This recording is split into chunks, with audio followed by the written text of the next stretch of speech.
अभी तक तो उस यक्षिणी को मेरे सामने आ जाना चाहिए था। किताब में तो यही लिखा था कि धुएं में यक्षिणी दिखाई देगी, फिर वो मुझे दिखाई क्यों नहीं दे रही है?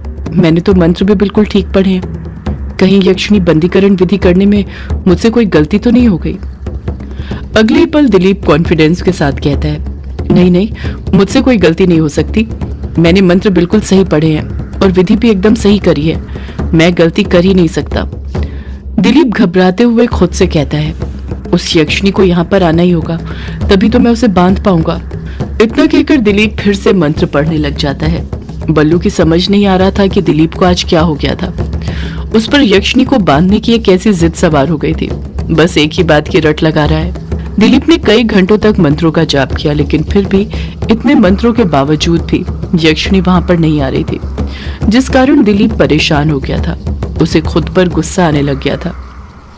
दिलीप गुस्से के साथ ही बोल पड़ता है, वो यक्षिणी आ क्यों नहीं रही है? बल्लू बड़ी ही हिम्मत के साथ कहता है, मालिक, हो सकता है वो यक्षिणी यहाँ पर हो ही ना। क्या आपको यकीन है कि वो यहीं है? दिलीप एकदम खामोश हो जाता है और बल्लू की तरफ देखने लग जाता है। बल्लू फिर कहता है, वो यक्षिणी तो यहाँ पर तब आएगी ना जब वो होगी। जिस तरह हम कल रात में यहाँ से चले गए थे, उसी तरह वो भी चली गई होगी। दिलीप बल्लू की बातों पर ध्यान ना देते हुए अपने ही मन में कुछ सोचते हुए कहता है, नहीं, वो यक्षिणी यहीं पर है। आखिर यहीं तो उसका ठिकाना है। तूने ही तो कहा था वो यहीं पर रहती है। बात कुछ और है। बल्लू हिचकिचाहट के साथ कहता है, हाँ मालिक, यही उसका ठिकाना है, पर इतना कहकर बल्लू खुद चुप हो जाता है। दिलीप गुस्से के साथ ही कहता है, वो यक्षिणी बड़ी चालाक है। मैं उसकी हर चाल समझता हूँ। वो उसी के सामने आती है जिसके सामने उसे आना हो। उसे मेरे सामने नहीं आना तो मत आए। मैं इस कमरे को ही बांध दूंगा, फिर वो इस कमरे से बाहर ही नहीं जा पाएगी, यहीं पर बंद कर रह जाएगी। अगर वो बाहर ही नहीं जाएगी तो फिर मर्दों का शिकार कैसे कर पाएगी? गांव में मर्दों के शिकार बंद हो जाएंगे। बल्लू खामोशी के साथ ही दिलीप की सारी बातें सुनता रहता है। अगले ही पल दिलीप पोटली उठाता है और बल्लू के साथ ग्रेवयार्ड कोठी से बाहर निकल जाता है। दिलीप पोटली खोलता है और उसमें से 4-5 लाल काले धागे निकालता है और मंत्र पढ़ते हुए ही उस दरवाजे की कुंडी लगाकर उस पर बांध देता है। आखिरी में दिलीप अपने अंगूठे को खंजर से चीरते हुए अपने खून की एक बूंद उन धागों के ऊपर चढ़ा देता है, जो किसी भी अदृश्य शक्ति को बांधने के लिए बहुत जरूरी होती है। जैसे ही उसके मंत्रों का जाप पूरा होता है, वो मन ही मन खुश होने लग जाता है। दिलीप खुश होते हुए खुद से कहता है, बांध दिया मैंने उस यक्षिणी को ग्रेवयार्ड कोठी के अंदर। वो क्या समझती है कि वो सामने नहीं आएगी तो बच जाएगी? अब वो किसी भी मर्द का शिकार नहीं कर पाएगी। बल्लू खामोश ही रहता है, कुछ रिएक्ट नहीं करता है, क्योंकि वो तो अभी भी इसी सोच में डूबा हुआ था कि दिलीप ने यक्षिणी को बांधा था या नहीं, या ये सब सिर्फ उसका ख्याली पुलाव था। दिलीप खुश होते हुए खुद से बड़बड़ाता है, आज रात कोई शिकार नहीं होगा। अब वो यक्षिणी यहीं पर कैद होकर रह जाएगी। बल्लू मन में सोचता है, अब वो तो मालिक रात होने पर ही पता चलेगा कि आज रात कोई शिकार होगा या नहीं होगा। दिलीप और बल्लू वापस से अपने कदम ग्रेवयार्ड कोठी की तरफ बढ़ाने लग जाते हैं। अनुराग ट्रेन के अंदर सफर कर रहा था और गहरी नींद में सोया हुआ था। सोते वक्त भी उसके मन में यक्षिणी का ख्याल ही चल रहा था। यही कारण था कि नींद में वो धीरे धीरे उसका नाम बड़बड़ाते जा रहा था, यक्षिणी, यक्षिणी मैं आ रहा हूँ, यक्षिणी मैं आ रहा हूँ, यक्षिणी मैं बहुत जल्द आ रहा हूँ। अनुराग ये सब बड़बड़ा ही रहा था कि तभी ट्रेन रुक जाती है। जैसे ही ट्रेन रुकती है, अनुराग की नींद खुल जाती है। जब वो अपनी आंखें खोलता है और खिड़की से बाहर झांकता है तो देखता है कि बाहर अंधेरा हो गया था और ट्रेन रेलवे ट्रैक पर रुकी हुई थी, क्योंकि कोई दूसरी ट्रेन उसी वक्त वहां से निकलने वाली थी। अनुराग के सामने ही एक उसी के हमउम्र का आदमी बैठा हुआ था, जो उसे ही घूरे जा रहा था। उस पूरे डिब्बे में इस वक्त उन दोनों के सिवा कोई और नहीं था। आधे से ज्यादा मुसाफिर पहले ही उतर चुके थे। अनुराग उस आदमी की तरफ देखकर मुस्कुराता है, पर वो आदमी दूसरी तरफ मुंह कर लेता है। अनुराग की मुस्कुराहट का कुछ जवाब नहीं देता है। अनुराग खिड़की से बाहर झांकने की कोशिश करते हुए उस आदमी से पूछता है, कौन सा स्टेशन आ गया है भाई? वो आदमी फिर कुछ जवाब नहीं देता है। वो पहले ही किसी चीज से डरा हुआ लग रहा था।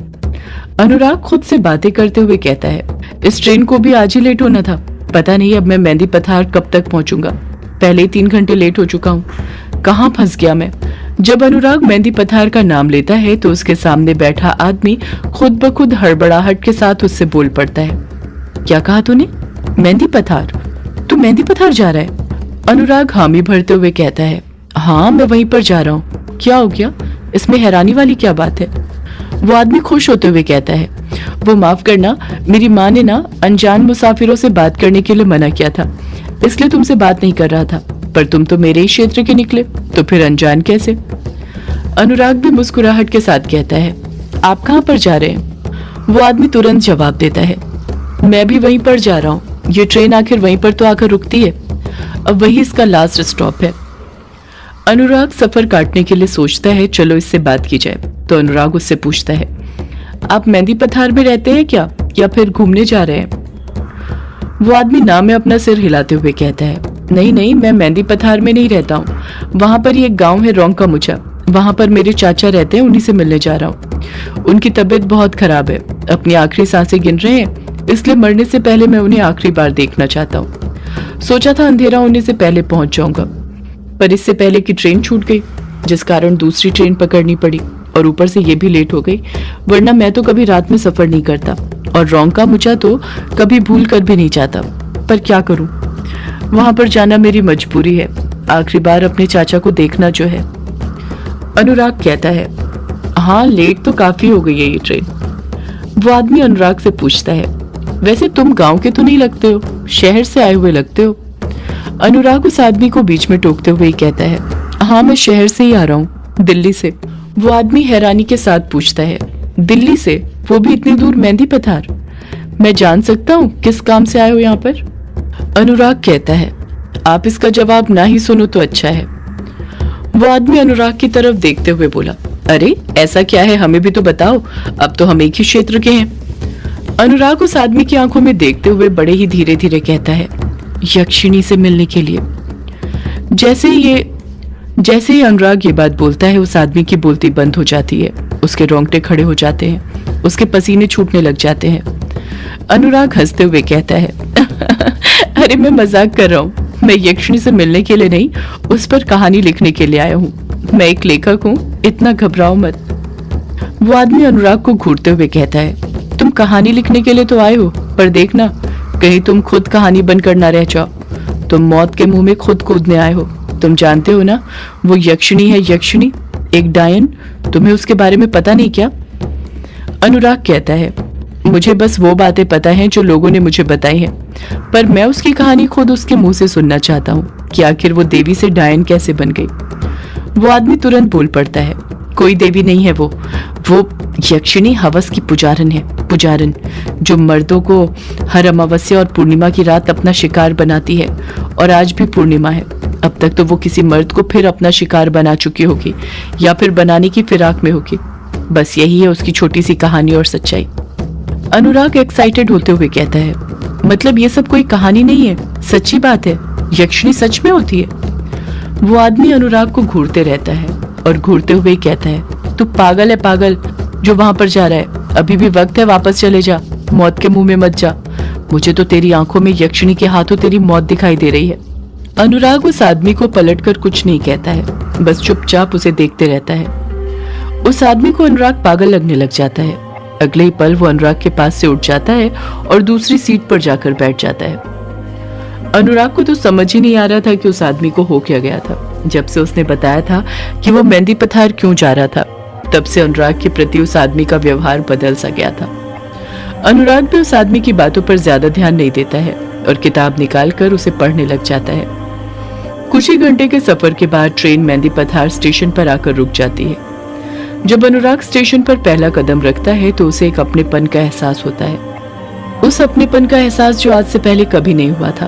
वो बहुत खुश था। अनुराग जब स्टेशन पर उतरता है तो उसे वो आदमी भी दिखाई देता है जो उसके साथ ट्रेन के अंदर बैठा हुआ था। वो बहुत घबराया हुआ था और हड़बड़ाहट के साथ अपने कदम आगे बढ़ाते जा रहा था। अनुराग उसे आवाज भी लगाता है पर वो आदमी नहीं रुकता है। अनुराग उस आदमी के पीछे कदम बढ़ा ही रहा था कि तभी अनुराग अपना पेट पकड़ लेता है और जब अपना सिर ऊपर करता है तो वो आदमी वहां से जा चुका था। रात के 2 बज रहे थे और किश्नोई नदी शांत लहरों के साथ बह रही थी। पूर्णिमा के चांद की रोशनी नदी के पानी पर पड़ रही थी, जिस कारण नदी का पानी मोतियों की बूंद की तरह लग रहा था। नदी के पास ही यक्षिणी बैठी हुई थी जिसके दोनों पांव नदी के अंदर थे और नदी का पानी उसके पैरों को छूते हुए बह रहा था। यक्षिणी ने हमेशा की तरह काली साड़ी पहनी हुई थी। उसके आसपास ढेर सारे जुगनू मंडरा रहे थे, जो इस तन्हाई भरी रात में उसका साथ दे रहे थे। नदी के पास बैठकर हर पूर्णिमा और अमावस्या की तरह यक्षिणी अपने शिकार का इंतजार कर रही थी कि कब कोई मर्द आए और उसे वो अपना शिकार बनाए।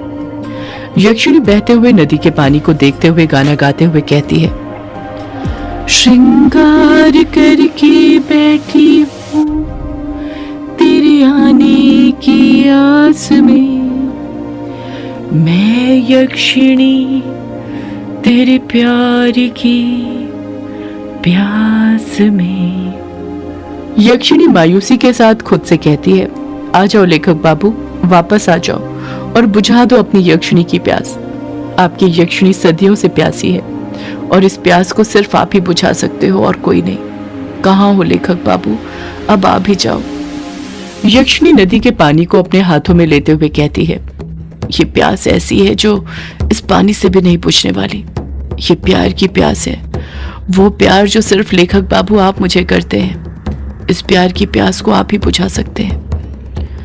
यक्षिणी नर्म लहजे के साथ कहती है, मुझे मेरे अभिशाप से मुक्ति दिलाने के लिए आ जाओ लेखक बाबू, आ जाओ। आपके आने की घड़ी आ गई है लेखक बाबू, आ जाओ और अपनी यक्षिणी को उसके अभिशाप से मुक्ति दिला दो। आ जाओ लेखक बाबू। हाय गाइज़, मेरा नाम है पवन और आप सभी का मेरे इस चैनल पर स्वागत है। तो गाइज़, आज मैं आपको बताऊंगा कि मेरे को यूट्यूब से मेरी सेकंड पेमेंट कितनी मिली और क्या क्या प्रोसेस रहा है इसका और कितना टाइम लगा मेरी फ़र्स्ट पेमेंट के बाद मेरी सेकंड पेमेंट को मुझे लेने में। तो गाइज़, बात करेंगे अभी वीडियो में आगे। तो गाइज़, अगर जो भी चैनल पर नया हो, चैनल को ज़रूर सब्सक्राइब कर लेना। तो गाइज़, अब हमें हमारी फ़र्स्ट पेमेंट को मिलने के बाद हमें हमारी सेकंड पेमेंट कैसे मिले और कितना टाइम लगा। तो गाइज़, ये मेरे को मेरे अगले ही महीने मिल गई थी, जो कि मेरे $100 कंप्लीट होने के हो गए थे। तो उसमें मेरे को अगली पेमेंट मिल गई थी मेरे को। तो गाइज़, ये आपको तो वैसे भी पता होगा कि मतलब कि बिल्कुल क्लियर बताना कि कितनी पेमेंट मिली है, ये यूट्यूब की टर्म कंडीशन एंड पॉलिसी के ख़िलाफ़ है, तो वो नहीं बता सकता मैं। अप्रोक्स मतलब आप मान के चलिए कि 11 से 12 हज़ार के बीच में ऐसे ही हमें मिल गई थी। और ये मेरे को मेरी 15 तारीख को मेरे अकाउंट में मिल गई थी, मतलब दोपहर के टाइम। तो गाइज़, यही था हमारे आज के वीडियो का टॉपिक। तो गाइज़, फर्स्ट पेमेंट हमें मिली थी 28 की तारीख के करीब और सेकंड पेमेंट हमारी मिली 15 तारीख को।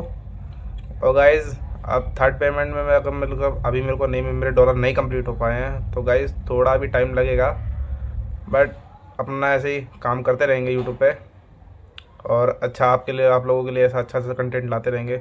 वीडियो अच्छी लगी हो तो वीडियो को लाइक करें, चैनल को सब्सक्राइब करें। Thanks for watching this video. Bye guys.